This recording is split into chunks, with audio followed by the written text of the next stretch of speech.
Hello,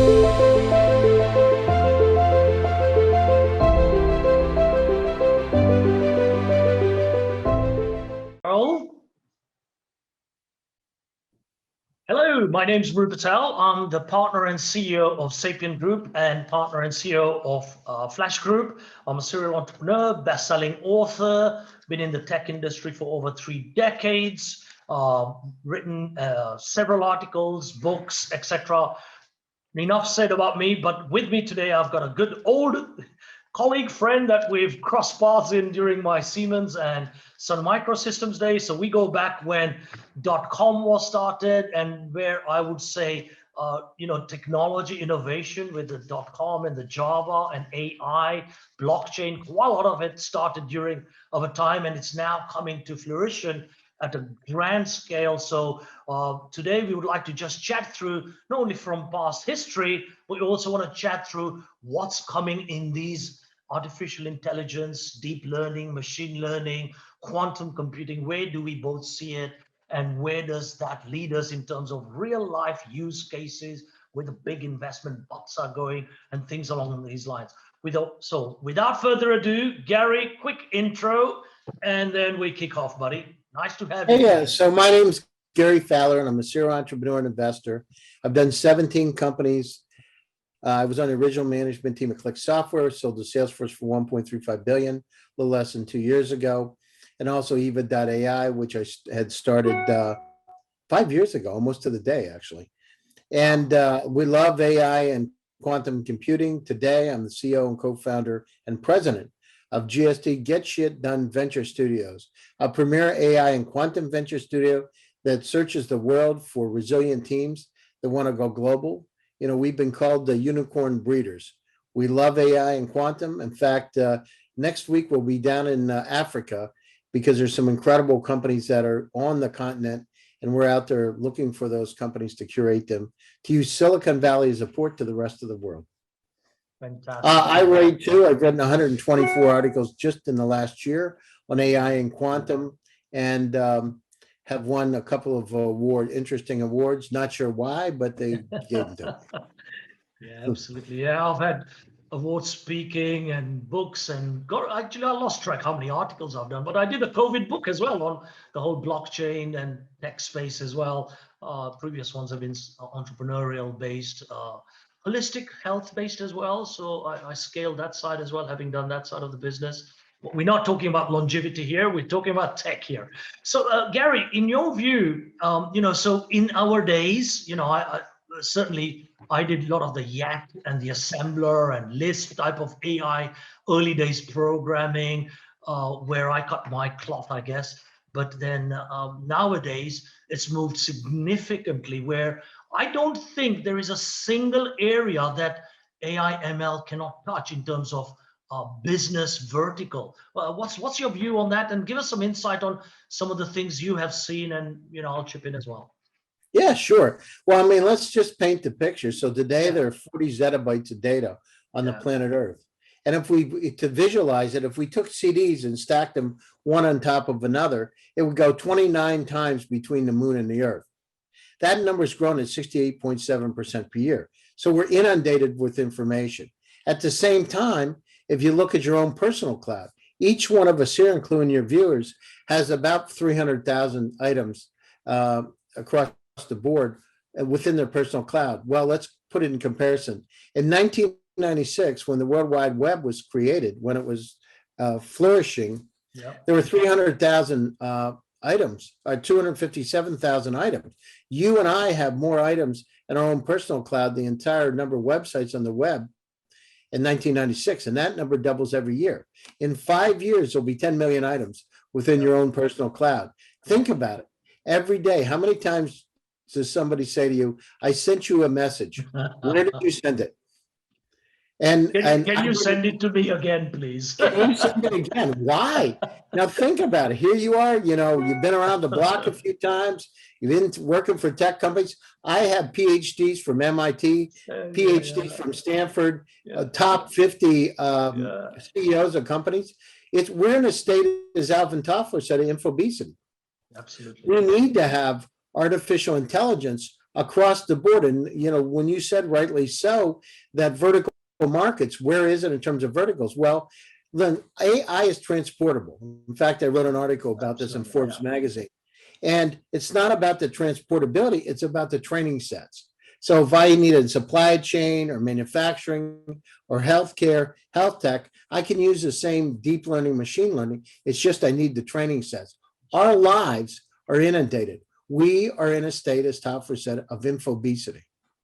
Absolutely, because I remember, as you rightly pointed out, during those dot-com days, 95, 96 at Sun Microsystems, when it all started, we were telling the early guys, this time even eBays were just even being thought of, and same with Amazon. Facebook didn't even exist.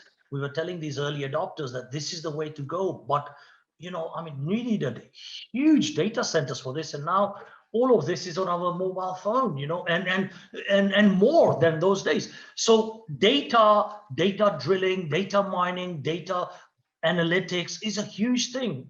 Again, we used to say in those days, data is king. So now, how do you make that data into knowledge and experience, and also take some decisions? And I've seen lots of technologies that allow you to not only drill and mine that data to your requirement, but also help you make decisions faster.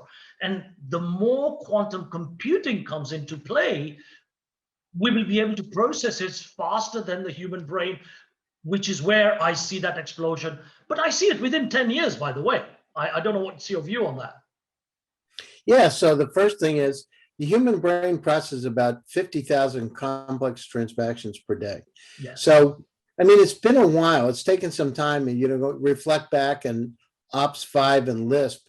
It's been a while. It's taken us some time to get the artificial intelligence to the right level that the technology can really handle, and really to sing like a symphony orchestra. But we're come to those times. We've come to that time, although there's a lot of room to grow. At the same time, if we look at it, there's such an incredible opportunity because of this inundation that we have. Think about it. The supply chain. Isn't it amazing? We didn't have enough insight into the supply chain to even figure out if we could get a roll of toilet paper. Now, how can that be? We have quantum computers. We've got incredible supercomputers. We've got all these ERP systems, and you can't even get a roll of toilet paper. So something's wrong with the picture. So I remember 5 years ago, I was on stage in California, and I was speaking at VentureBeat, and I talked about predictive insights. And people, this was like the beginning when folks were starting to talk about artificial intelligence on a really broad scale. And I remember I started talking about predictive insights and for my company, Eva. Well, guess what? Those realities have come true. And it's not about the insights, it's about the action. So you have unsupervised and semi-supervised AI. Think about it. With this data, we can't, just like we talked about, within our own personal cloud, we can't even manage the data we have. We don't even know what we have, right? If you say, do you remember the PowerPoint presentation from the guy from Oxford that he sent me 2 years ago? And you say, well, I think it was about robotics, but I'm not sure. I think that had, so imagine if you had tools that were able to go down through all the data, all your data repositories, and define that for you, and on another sense, an unsupervised way, to actually start to schedule appointments and tell you what you should be doing. Like not a smart, but an intelligent assistant. Those are the kind of technologies that we need. They're going to help us. I believe we're going to have our own kind of like guardian angel. So let's say an intelligent assistant that goes around and knows so much about it, it can really predict what we need to do. And some of the main mundane tasks, just do those for us. No, absolutely agree. In fact, this image I've got behind me, I chose it for a reason. 3 years ago, I was talking to some of the authorities in Dubai, and I said, look, this blockchain thing is new. This was 3 years ago, and you guys are they have an e-gate system, so you just whisk through. I said, wouldn't it be nice, because the passenger is coming to your country before he arrives. Wouldn't it be nice, just straight through that mobile, you could know that he's coming. Instead of an e-gate, you would know through NFC. He just taps that, walks through, but then you personalize everything for him, where he's staying, where he's living. Based on that, you can send him targeted information, best restaurants, bookings, taxis, you name it, all through that. And he said, oh, that's a lot of person. No, AI helps you do some of these things and drills and brings all these data sources from multiple places, and it gives you that right the way through to the day you leave, integrating it with your itinerary and with your spend, and you will know exactly what you've done, where spent. And I called it my digital walk. You will know your digital walk and be able to write a blog without even having to waste time. The UI and everyone writes when we're in the aircraft, I did this, then I went this would do it for you. So the productivity gain was fantastic. And I think the guy said, yeah, we like it, but we're not ready yet. Let's see if it's proven. So I think 3 years on now, people are beginning to do it. And I think the main catalyst for that is COVID. Because of COVID, people have realized everything must be digital or else your business will die. I'm Yeah, sure you well, I agree. mean, think about a year and a half ago. Yeah. A year and a half ago, almost 2 years ago, McKinsey said 93% of the companies have gone down through and we're going through digital transformation would take 10 years. Well, that 10 years had to be really brought forward because guess what? I remember No 5 one can years ago, I was sustain 10. No one can sustain 10 you can't, years. you would die. 5 years ago, when I was on Zoom, I was one of the early users of Zoom. I remember I used to send the links out, and my friend said, oh, why would I want to do that? I have Skype, I have WhatsApp. I said, because this is really cool stuff.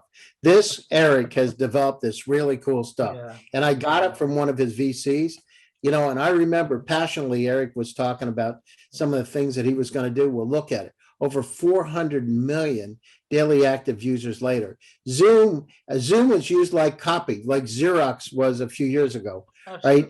Absolutely. What are you going to do? I'm going to do a Zoom, whatever that is.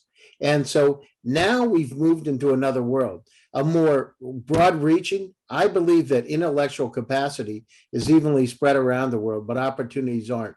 Now with the advent and use of Zoom, we can touch. I have companies in Africa, in South Africa. I've got companies in Rwanda, companies in Nigeria.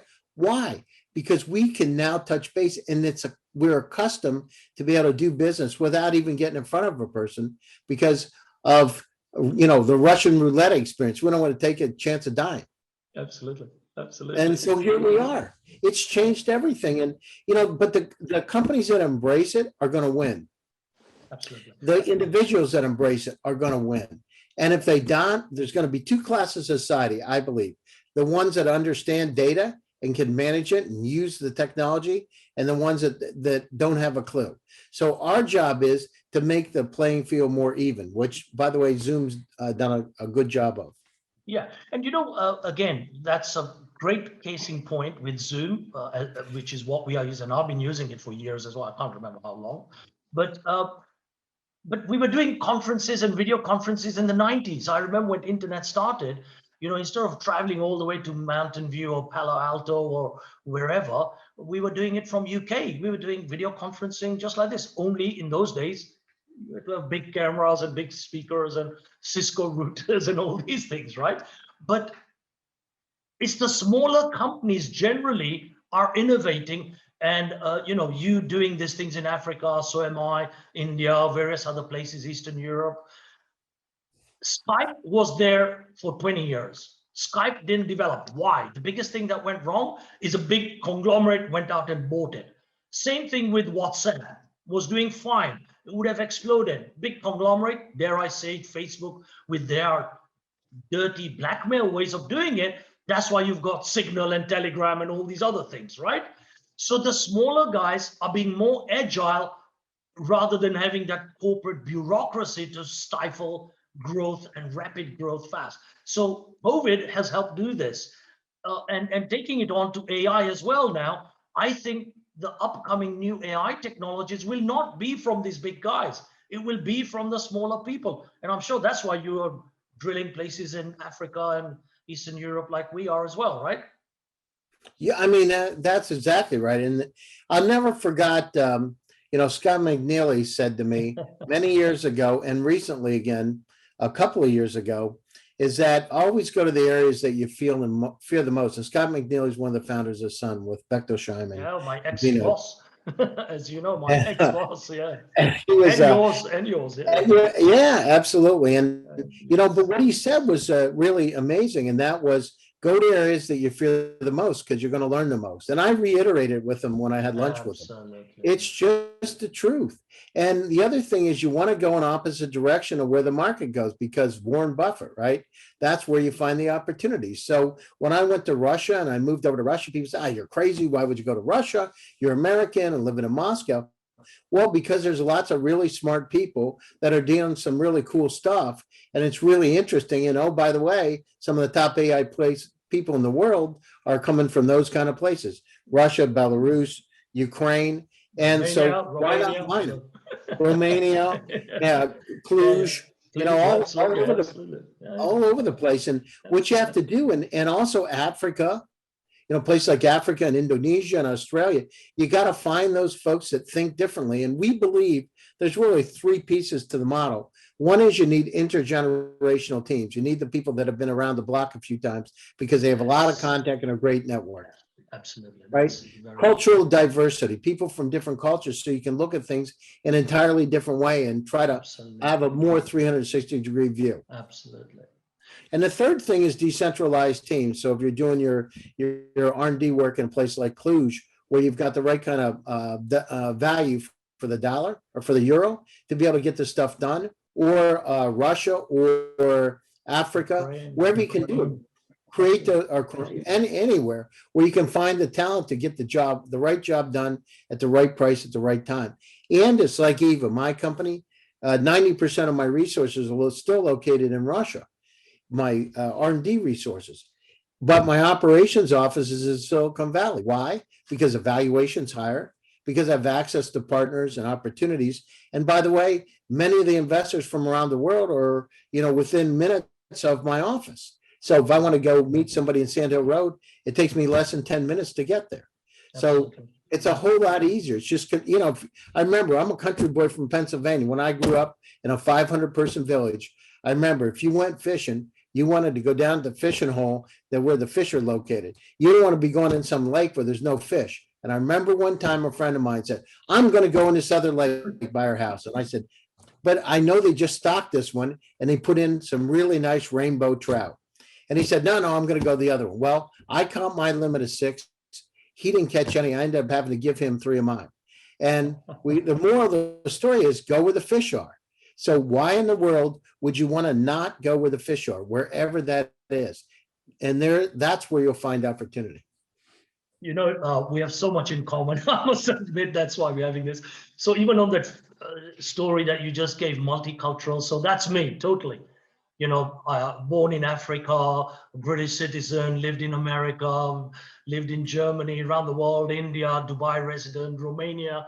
I speak 7 languages. So when you've lived and traveled across multicultural communities, societies, seen how the dynamics are, you can get the best out of most parts of the world and say, for this type of skills, this place is better, this type of skills, this is better, and build that global thing. Hence the reason why I left the corporate world in 2003 to do this entrepreneurial journey, even though I was doing it on my own. And the fishing thing as well, born in Lake Victoria in Kisumu, I remember as a kid, 12, 13-year-old even, my brother used to go and take me fishing with him and shooting as well. And he used to say, that's not where you go. That's where all the rest of the people are going, because there is no dirty track there. They want nice, clean track. You want to go where the dirty track is, around there, and you'll find the best catfish or the best tilapia and this other small fish, which is called mumi. So in Swahili, that's what the locals ate. And it was amazing to find it in a different place to where the locals went to fish,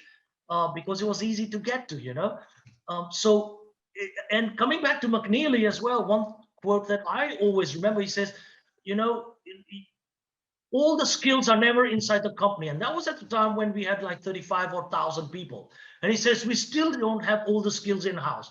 So that's why we did the open source thing. And that's why I think all of this blockchain movement has taken off so much because of open source when we gave up Solaris. So he says, give it out, let them do it, and we will do the QA and testing and all that in the valley. But the best skills are in Eastern Europe and Russia and India and all these other parts of the world. Get them from anywhere, but find those. And now with the internet and blockchain and AI taking off, like really taking off, I think the world has become flat. It's no longer round. It really is. You're a stone's throw away from the next person you want. So in terms of use cases, coming back to the AI side of things, apart from data, and you do it as well as we see it. I'm not in that game, but in the medical field, parts, 3D modeling, all the 10 disruptors I talk about, printing, 3D, all the way through to automation of factories, spraying, the whole supply chain, the whole the agricultural way of how things farm, all the way through to creating what I call the best kind of crop based on the terrain and the climate conditions that the human brain cannot constantly think and calculate. So it's doing it live and things along these lines. Where do you see some of these? I mean, Africa is a great place to be implementing some of these use cases, and I'm sure there are lots of other cases out there. Have you come across something really exciting in that? I mean, I come across really funny things every day and multiple times a Yeah, day. same So, here. I mean, look at so just one example in agriculture. Let's paint the picture. There are 8.1 billion people on the planet Earth. By the end of this century, there'll be 13 billion. We do not have enough food production capabilities today to be able to feed everybody. So we've got to start now to put those kind of things in place. So Yeah. exactly what you said. So I had Samir Sharma, who's the top person in Intel, Internet of Things, the general manager. We had a deep discussion. Think about it. We put these sensors out in the field. We have self-driving tractors. Yeah. The difference is before we used to do it after there's a problem. We would start to, Correct. if there's a problem within the field, we don't have enough potassium or whatever it is, Yeah. we've got to go down through and correct it. But we do it after it's once we look at the plants and they're dying.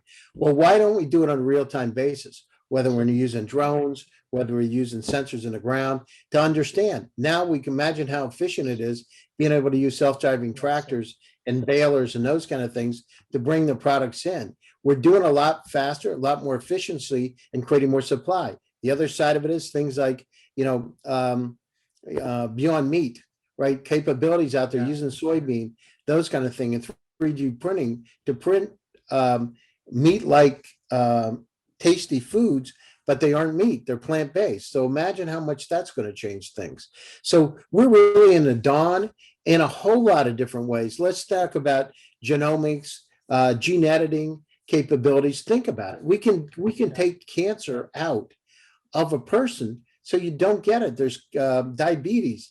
We can really change it. Now, the problem is we're not that precise enough yet, and we may get a little bit too much out or a little bit too little, but it's getting better and better all the time. So stem cells, you look at stem cell research. There's a place in Panama today, and I'll never forget, I listened to Mel Gibson talk about this facility, and I actually then called the facility up in Panama.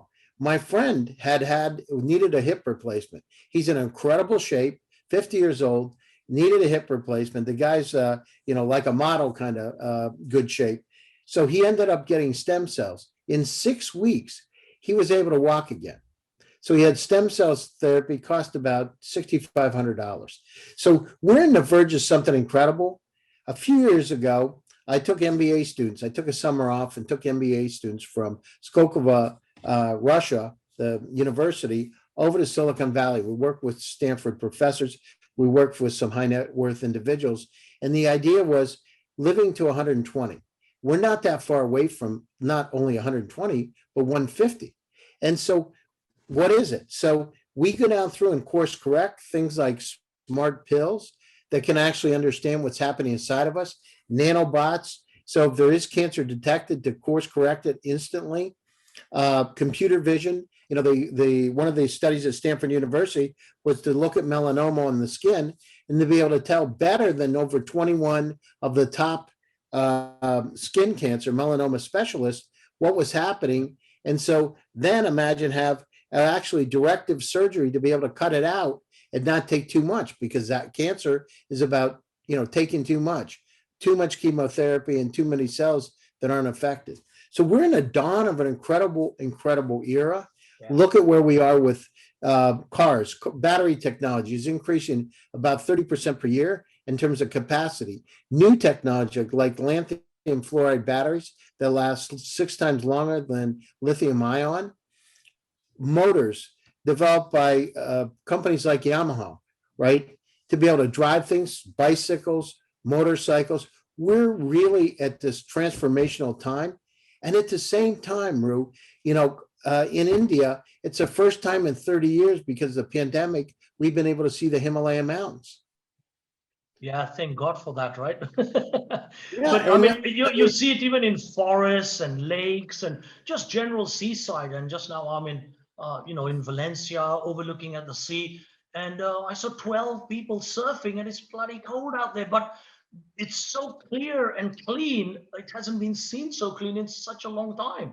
So coming back to something you touched me on as well on the stem cell side. So I've been looking at also a company in Ukraine, and they claim that they can regenerate your body to live to at least 120. So they do this treatment. And whilst I don't know the legalities of some of this technology being implemented in the medical field, they claim that with these regeneration program, which is done for you, the whole body, the cells and things will get repaired, where it's kind of like a complete car service, but for body service, that your heart, all your diabetes, cancer cells, your lungs, if you're a COPD sufferer, if you are a heart patient with high blood pressure, all the type 1, type 2 type of diabetes issues, all the common stroke related things, the blood clogging, the statin based stuff that people are dependent upon, etc., etc. And I was really intrigued by this and looking into it. And that led me to another company called Nanogenomics or something like that. Hang on. I even bought the share actually. BGN. And they are doing quite a lot of this. And I think something we touched on earlier is the thing that's slowing some of these things to happen fast is access to huge compute power.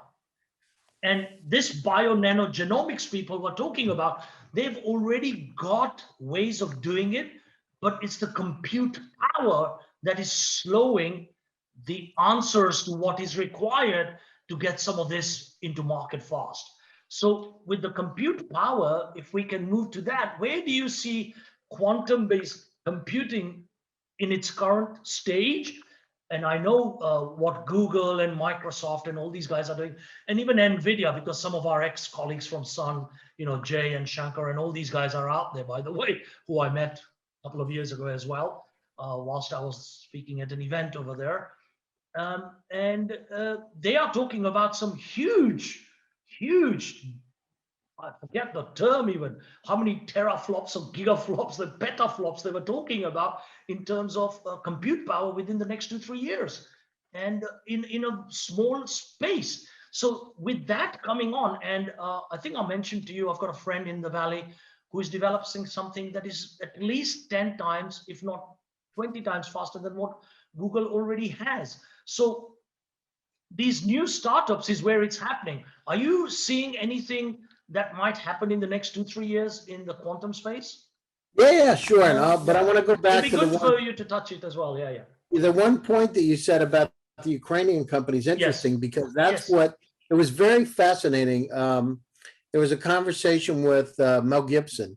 Okay. And Mel Gibson's father actually went to that facility. That sounds like it's doing same one. It's probably the same one then. They're doing the same kind of things where they actually regenerate your cells over. Oh no, this is the one in Panama though. That's the one in Panama. Yeah, in Panama. Okay. In Panama. So it sounds like similar things, yeah. Yeah, and well, with him, so and some of the people that had it done, and I think there's a video. If you Google Mel Gibson and his father and stem cells, you probably can bring it up. But there are people going down there that had heart attacks that completely had their hearts repaired.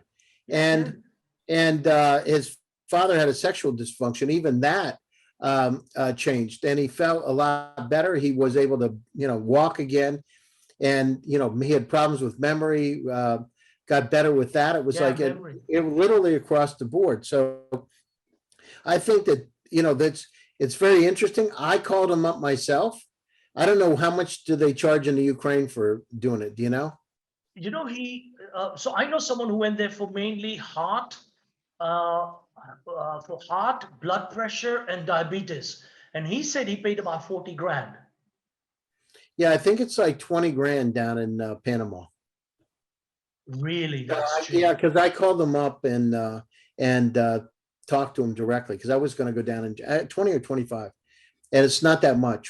But the people that have got I heart wouldn't mind attacks, having the details for that, because I want to look into that in a big way, not only for me, but for family reasons as well. yeah, no, I can send it over to you. I have So we can all party till we are 120. I mean, it's amazing, right? Absolutely. So those are some of the things that we need to take a look at. And when you start to hear actual people that have gone through it, having these, before and after, physicals where everything's changed, it's amazing. So I think, so that's the one thing. And then going back to your question, so imagine the capabilities. Let's just paint a picture for your audience that imagine a computer that has 100 million times more processing power than state-of-the-art supercomputer today. So imagine the capability to be able to process something that would take 10,000 years on a supercomputer in 200 seconds. That's the kind of processing power we're talking about with quantum computers. So, and then you start looking at countries like India that have, or China, and I'm sure India has the same thing, but China has, and that have 10 times the power of that. So we're in the dawn of a new era, and then you combine artificial intelligence. Now, the challenge is we got to be really careful, because there are political issues when you start having that kind of power. Security and data is the biggest issue I have with those, especially with 5G and all this Huawei stuff that's been going on. That's my biggest issue with that. Yeah, carry on, sorry. So if you look at, in terms of attacking those kind of areas, I'm actually working with one of the graduates, PhD from IIT, and the company's called SplitByte. That company's actually quantum proofed data by decentralizing the data. And there's a lot more to it than that, but imagine the capabilities of decentralized data, because encryption's been around for a long time. A lot of people are doing that. A lot of people are doing that IPFS way of doing decentralized data for that very obvious reason. And the biggest issue, in my view, is digital cyber warfare. Really, is my big issue. In the wrong hands, that's what we're up against. The war is not with bullets anymore. Anyway, sorry. Yeah, I mean, exactly. I had a 4-star admiral on my show a few weeks ago, Admiral Bill Owens, who is the #2 guy and the Joint Chiefs of Staff in the White House. The entire U.S. military ran the 6th Fleet during Desert Storm, that kind of a person. And we had a conversation. He said the next war would be, who flips the switch? Because with quantum computers and AI, imagine being able to shut stuff down. And by the way, you see some of it today by some of the probing that's taking place in banks and grids that are out there. You see systems being tested all over the place. Central banks everywhere. No, I mean, the war side as well. I remember, I don't know whether you were there in Siemens Nixdorf at the time, where they had a British base in Germany in a place called Senelaga.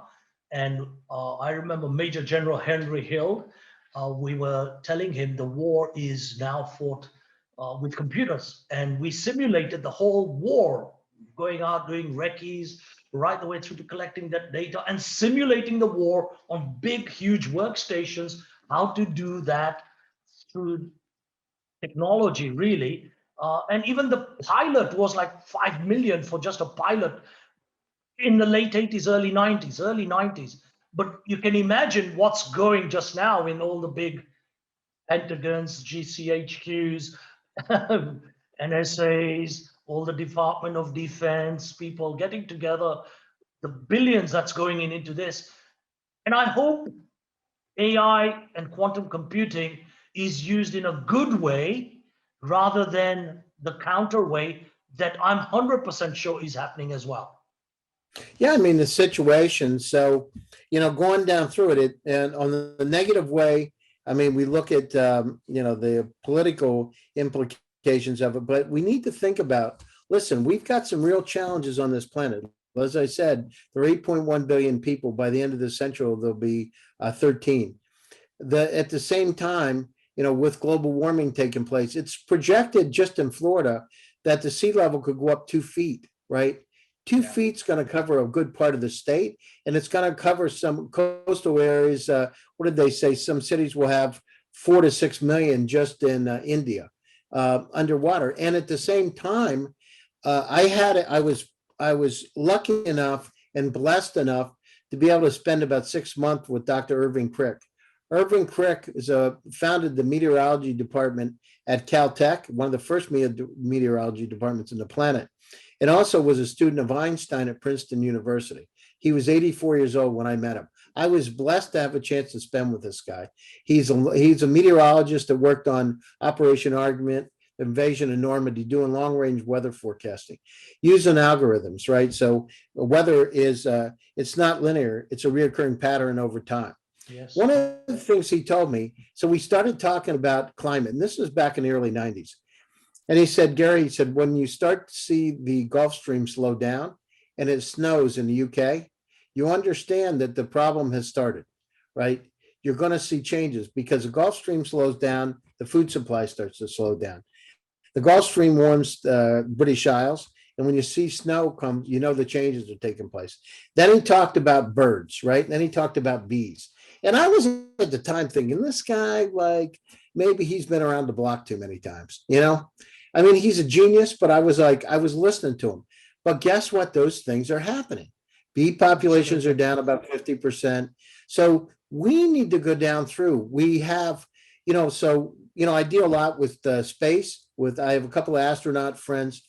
We got 6 billion Earth-like planets just in the Milky Way galaxy, just the Milky Way, and estimated now based on Kepler project and some of the other data sources that there are about 200 trillion galaxies in the universe.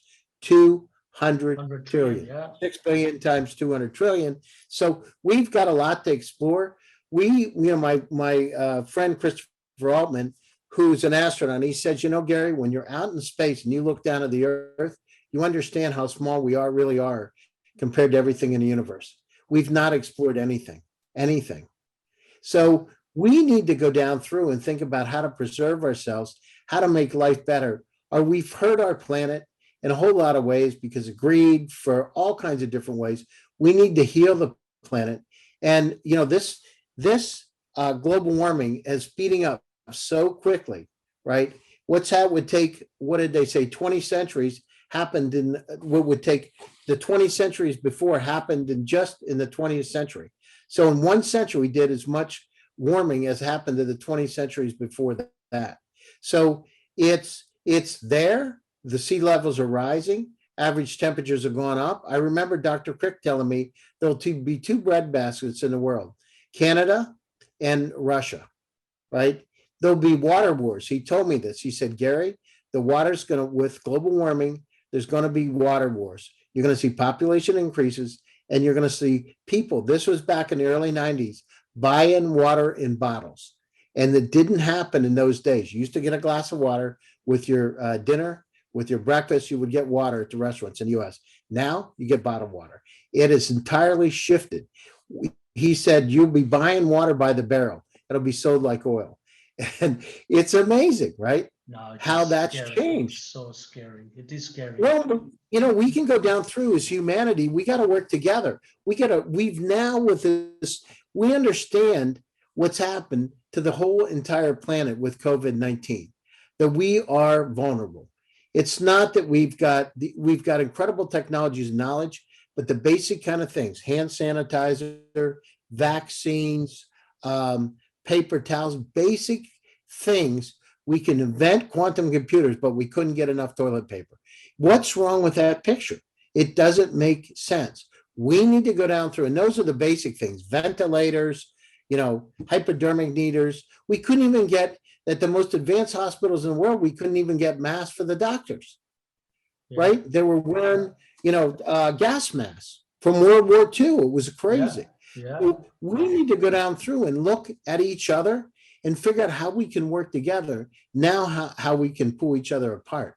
Because unless we start to do that, now, this is just in our century. Now take it out to the next century after that when the population doubles again.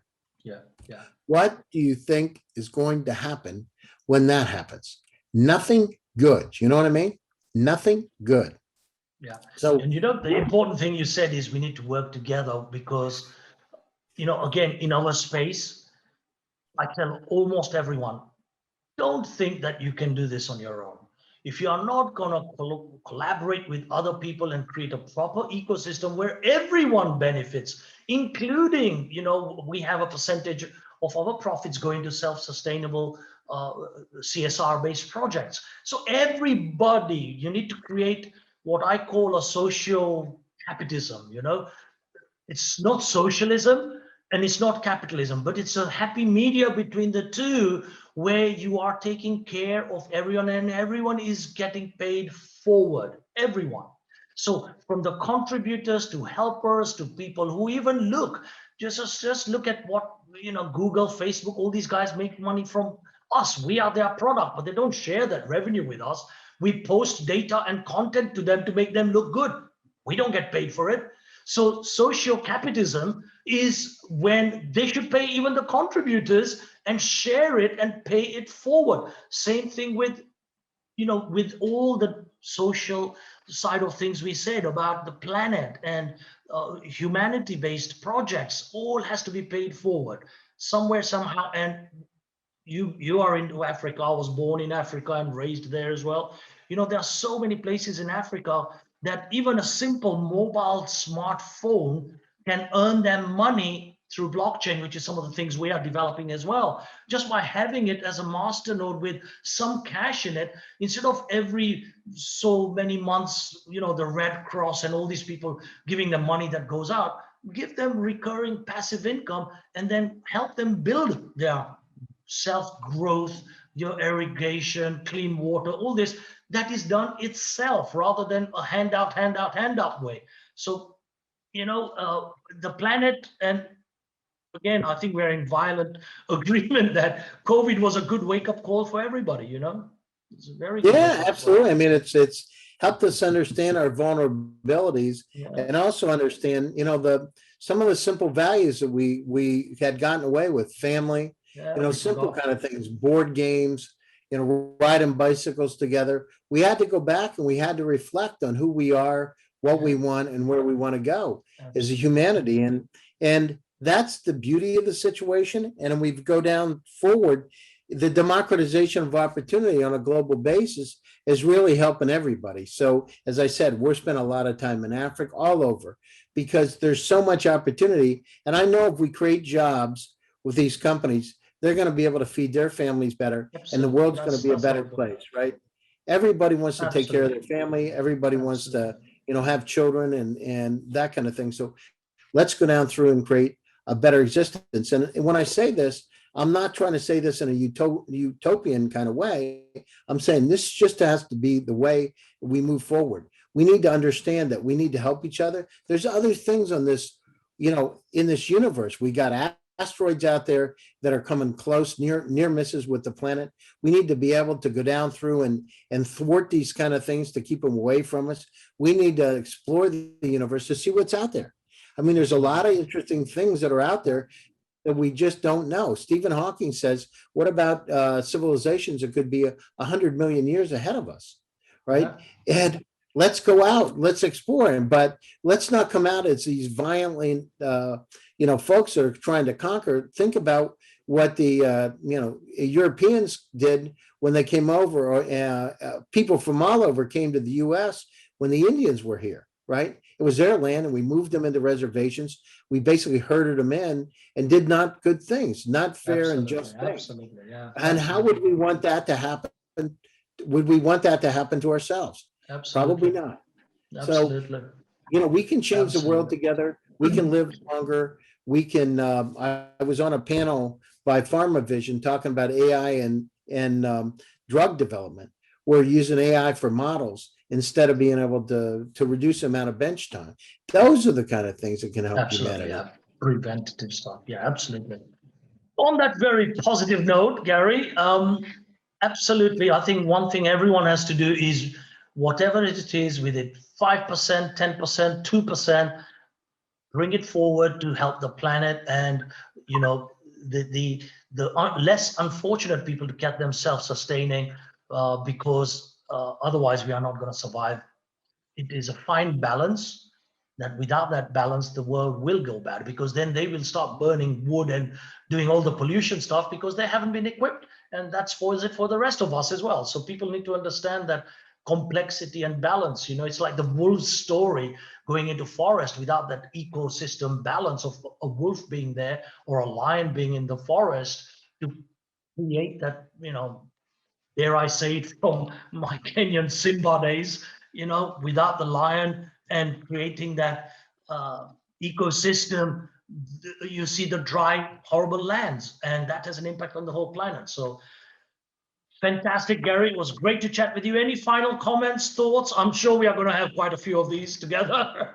Yeah, sure. I mean, the situation is there's a great opportunity on this planet for each and every one of your audience to be able to put their own job said. And so it's incumbent upon each and every one of us to figure out how we can work together and not how we pull people apart, how we make the planet a better place, not a worse place, and how we can help each other, you know, help ourselves. And so that's really where it is. And you know, the overriding thing is we want to be happy and we want to be able to have compassion for other individuals. That's really where society is, and that's what we need to strive to go. Yeah, absolutely. So with that, thank you very much, Gary. And I look forward to seeing you tomorrow on another talk. And in fact, we've got a longevity and a deep tech stem cell guy as well, who's also into, you know, my space as well with the digital banking and things along those lines. So I will stop the recording now and we can have a chat.